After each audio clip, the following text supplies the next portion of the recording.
Mamuna Quaba at the Bankasa TV, native when any new concoction, I am Rashibiti. A brana, a mampeni, another danku fuado.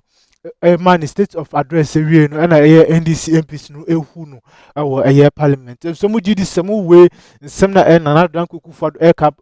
2 a.m. Semna mampeni that John Dramani Mahama air cabat the 24-hour economy. No mudi say I am pa Mahama Eddie in Sempano Abba 84 years them kitwana and 24-hour economy. I am Kokon Kitting Ponchin Kitting and Yama Kitting between Abua Ghana.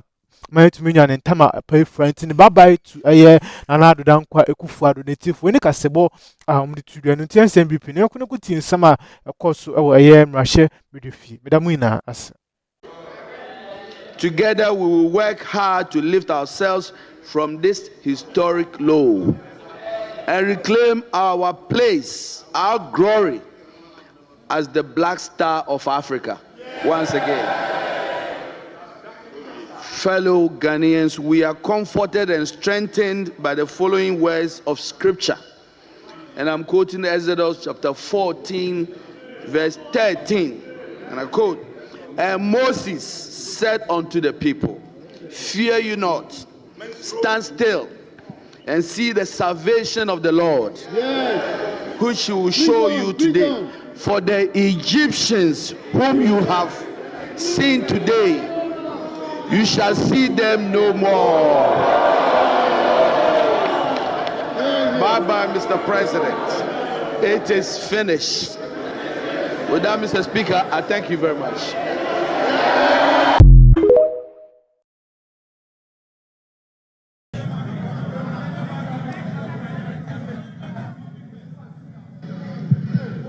Thank you, Right Honourable Speaker. Honourable Speaker, I'm grateful for the opportunity to thank His Excellency the President for the message on the state of the nation that he has just delivered. Mr. Speaker, I need to remind you that the people of Ghana have already given their verdict on the true state of the nation. And that verdict was very, very clear. Economic hardship, huge debt overhang, high youth unemployment, hopelessness, and more. We have come to the end of the road for what has been undoubtedly the worst government under the Fourth Republic. Honourable Speaker, this abysmal record was confirmed on December 7th when the people of Ghana returned the most overwhelming and emphatic vote of rejection of any government ever witnessed under the Fourth Republic. Mr. President, you will be remembered as the first president who was cushioned by the IMF when you began, and you are still being cushioned at the end of your term.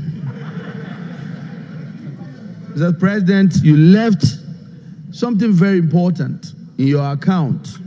You left out an account of your promise to God to build him a cathedral. But Mr. President, Mr. President, I will leave that for you, between you and your God. Mr. President, let me remind His Excellency, Honourable Speaker, that his tenure in office will remain a timely reminder of how not to govern the country. But let me also be quick to assure the good people of Ghana that hope is on its way. And President John Dramani Mahama and the NDC, we can once again glean a brighter future from the throes of despair. Together we will work hard to lift ourselves from this historic low and reclaim our place, our glory as the Black Star of Africa. Once again, fellow Ghanaians, we are comforted and strengthened by the following words of scripture. And I'm quoting Exodus chapter 14, verse 13. And I quote, And Moses said unto the people, fear you not, stand still, and see the salvation of the Lord, which he will show you today. For the Egyptians whom you have seen today, you shall see them no more. Bye-bye, Mr. President. It is finished. With that, Mr. Speaker, I thank you very much.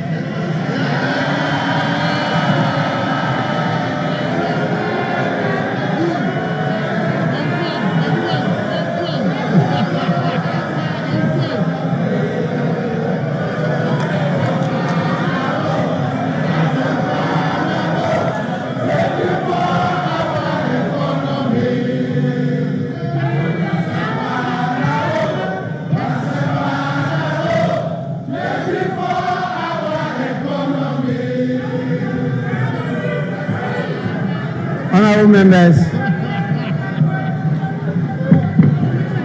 honorable members, honorable members, I have taken note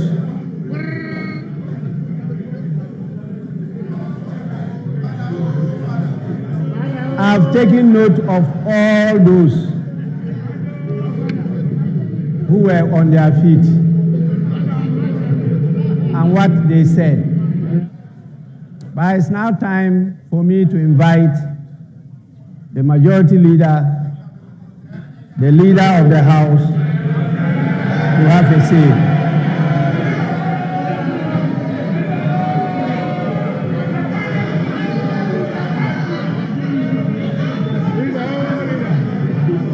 Mr. Speaker, thank you. Dr. Jane Nana Opoku Agyeman, the Vice President-elect, the first woman to occupy that status in our history. Mr. Speaker, you and I have made history of a kind these past 4 years, and I must acknowledge the role you played in keeping steady the ship of state and the governance structures of our country. This was the first time the executive has to deal with not just a parliament with the slimest of majorities, but with a speaker from the opposition party. Mr. Speaker, we found a way to accommodate each other, and the government functioned successfully. I thank you. Mr. Speaker, I would like to take this opportunity also to express my gratitude to the Council of State under the chairmanship of its highly respected traditional ruler, Nana Otuo-Siriboa II Dramini, for the great help it has given me in helping to steer the ship of state to a successful end. Nana and the members of the Council, I thank you very much for your invaluable counsel.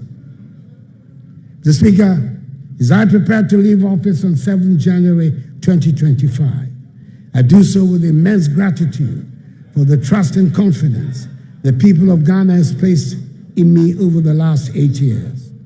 It has been the highest privilege of my life to serve as president of this great nation.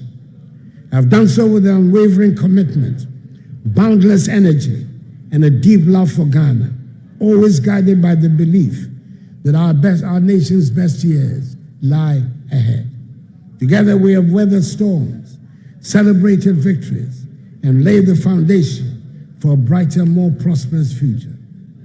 Reflecting on this journey, I'm filled with pride for what we have accomplished, from the transformative policies in education and healthcare, to the strides in agriculture, digitalization, energy, governance, infrastructure, industry, and trade. These achievements are not mine alone. They also belong to every Ghanaian who has contributed to the collective effort of nation building. We have demonstrated that through unity, resilience, and determination, we can overcome even the greatest challenges. I'm confident that the progress we have made will inspire future generations to dream bigger, aim higher, and achieve more for our beloved Ghana. The Speaker, as I take my final vow, I do so in the certain knowledge that our nation will go from strength to strength, and that freedom and justice has taken hold forever in our body politic. The Speaker, I'm happy to hand over a Ghana that is safe, secure, united, and firmly rooted